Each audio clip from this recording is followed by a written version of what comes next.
hutang piutang ini yang berdasarkan adanya sebuah perjanjian, ketika salah satu pihak telah ingkar, ini namanya disebut sebagai sebuah wan prestasi berarti. atau ingkar janji.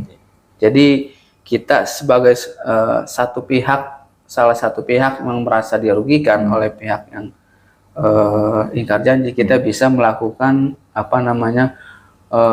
memohonkan gugatan wan prestasi kepada pihak pengadilan setempat.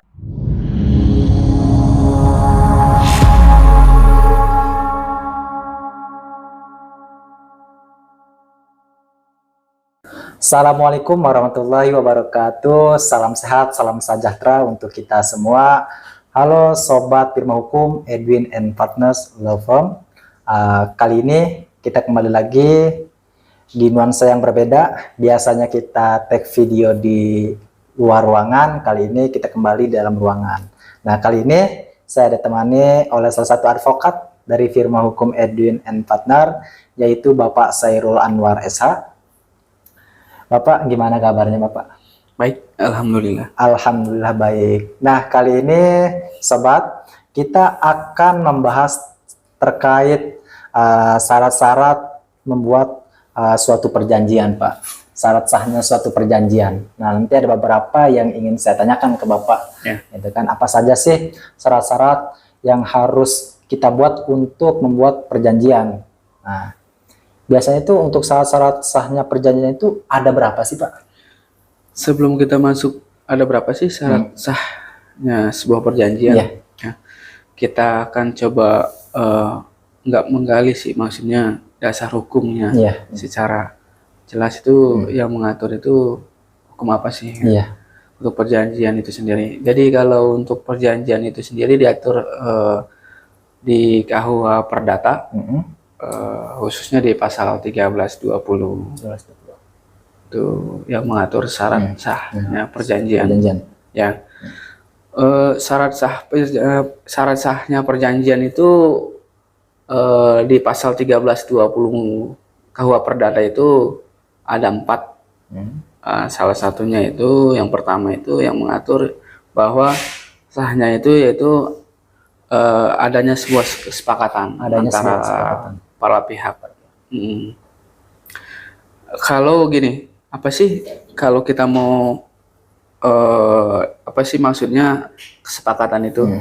Jadi sebuah perjanjian itu akan sah apabila adanya dimulainya atau diawalinya adanya sebuah kesepakatan antara para pihak.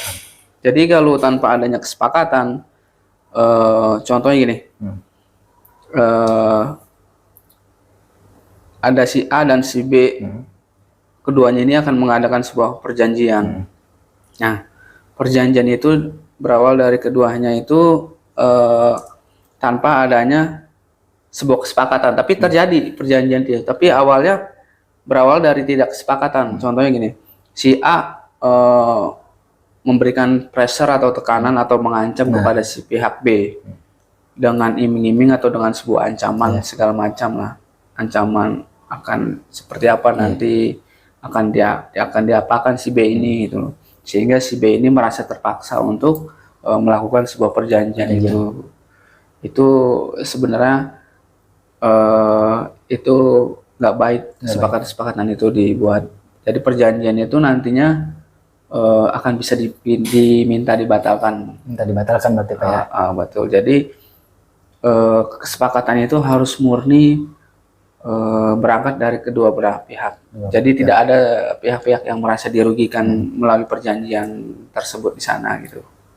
Berarti kalau misalkan dia ada ancaman misalkan dari pihak yang lain, itu berarti dia tidak sah suatu perjanjian berarti Pak ya? Ya, itu nanti akan minta dibatalkan oleh seorang hakim. Kita akan mengajukan salah satu pihak merasa dirugikan di dalam perjanjian tersebut, kita bisa mengajukan pembatalan perjanjian ke hakim, di mana pengadilan setempat, gitu. Berarti setelah adanya kesepakatan, lalu apalagi sih Pak?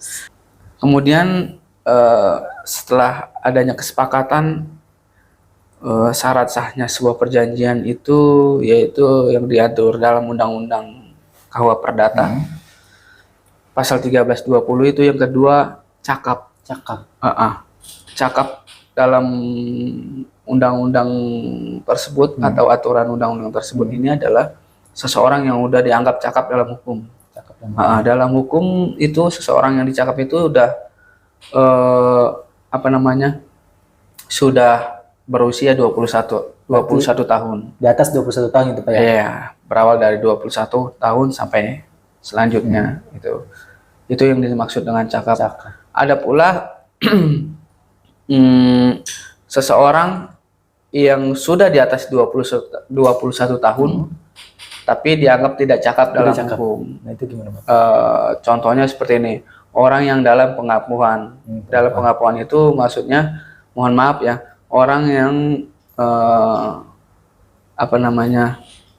mentalnya kurang ya seperti itulah, kurang maksudnya mempunyai keterbelakangan mental. Itu tidak, walaupun dia usianya di atas 21 tahun itu tidak dianggap cakap dalam hukum.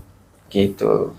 Lalu setelah itu Pak, kan tadi kan ada baru dua persyaratan ya yang harus kita penuhi untuk sahnya suatu perjanjian. Lalu yang ketiga Pak? Untuk yang selanjutnya yaitu adanya sebuah objek yang diperjanjikan. Objek yang diperjanjikan. Jadi ketika kita membuat sebuah perjanjian antara orang lain, apa sih yang diperjanjikan? Harus ada objeknya yang diperjanjikan. Jangan sampai kita memperjanjikan sesuatu tapi nggak ada objeknya gitu. Iya, nggak ada objeknya. Contohnya gini, A dan si B contohnya melakukan perjanjian jual beli mobil. Si A sebagai penjual, si B sebagai pembeli. Nah, si A harus menyebutkan mobil apa yang dijual, tahun berapa, spesifiknya seperti apa, dan dikasih tahu kepada si B. Gitu. Si B harus tahu mobil si A ini gitu. Itulah yang dimaksud adanya sebuah objek dalam perjanjian. Objek yang diperjanjikan. Berarti untuk ini kan baru ada 3 Pak ya, untuk sah perjanjian. Berarti yang keempat ini apa Pak?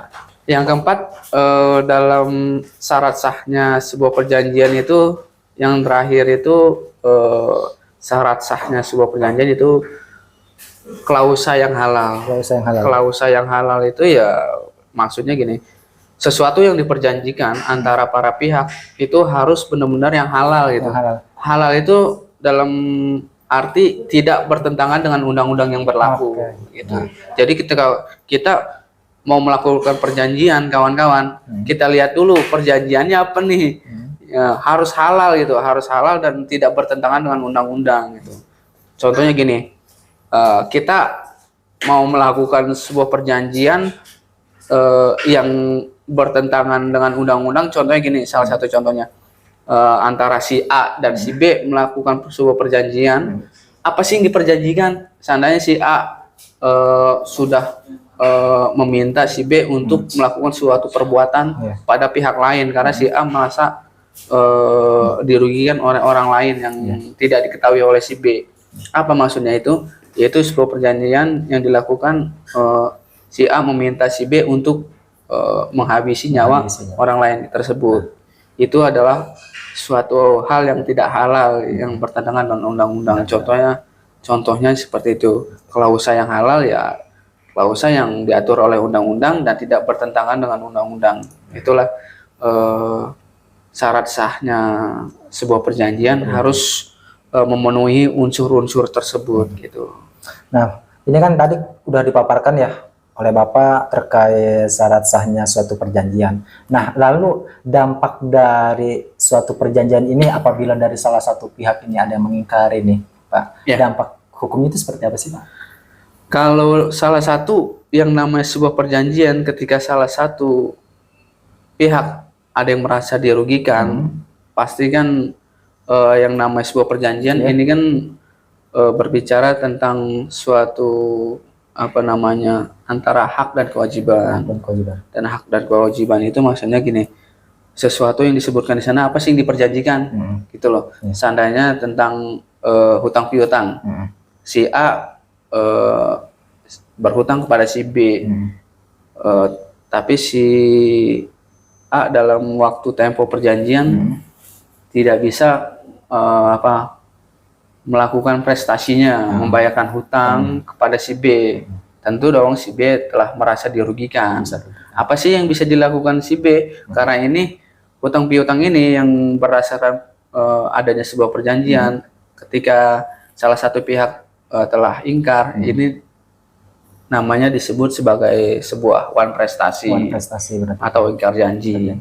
Jadi kita sebagai salah satu pihak yang merasa dirugikan oleh pihak yang ingkar janji, kita bisa melakukan memohonkan gugatan wan prestasi kepada pihak pengadilan setempat. Jadi ketika memang salah satu pihak ini sudah dirasa sudah tidak bisa di dalam suatu bahasa keseharian kita nih, sudah tidak bisa dipegang lagi omongannya, ya kan, sudah tidak bisa dipegang lagi omongannya, ya udah kita berikan yang pertama sebelum kita melakukan gugatan ke pihak pengadilan setempat, tentunya kita harus melakukan upaya-upaya hukum sesuai dengan undang-undang yang berlaku. Salah satunya ya kita mengirimkan surat klarifikasi, meminta klarifikasi kepada pihak si ingkar janji tersebut. Ketika klarifikasi juga tidak ditanggapinya, tidak menemukan tanggapan kepada pihak tersebut, ya, ada upaya hukum lainnya sebelum ke pihak pengadilan, yaitu kita melakukan somasi. Somasi pun ada beberapa kali somasi, somasi 1, 2, dan 3. Setelah itu tidak juga didahkan oleh si pihak tersebut yang telah melakukan ingkar janji, barulah kita melayangkan gugatan wan prestasi ke pihak pengadilan setempat. Itu adalah produk hukum sesuai dengan undang-undang yang berlaku. Tanpa itu gugatan kita akan cacat dan tidak dapat diterima oleh pengadilan setempat di sana.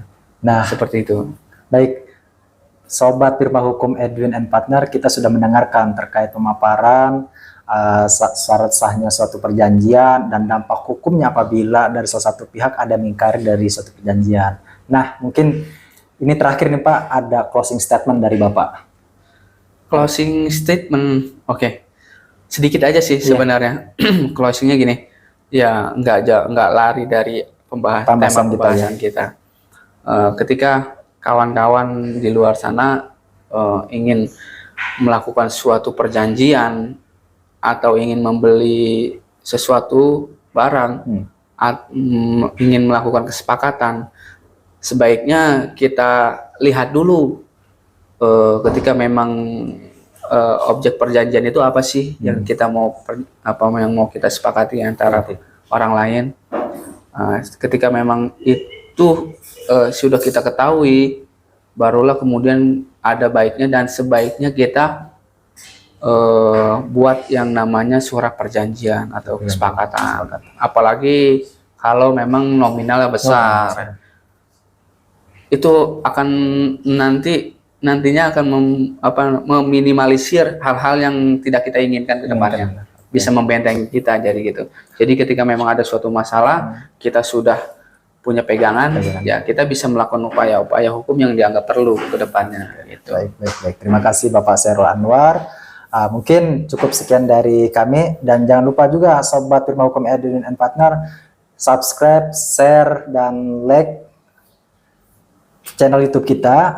Dan wassalamualaikum warahmatullahi wabarakatuh. Waalaikumsalam.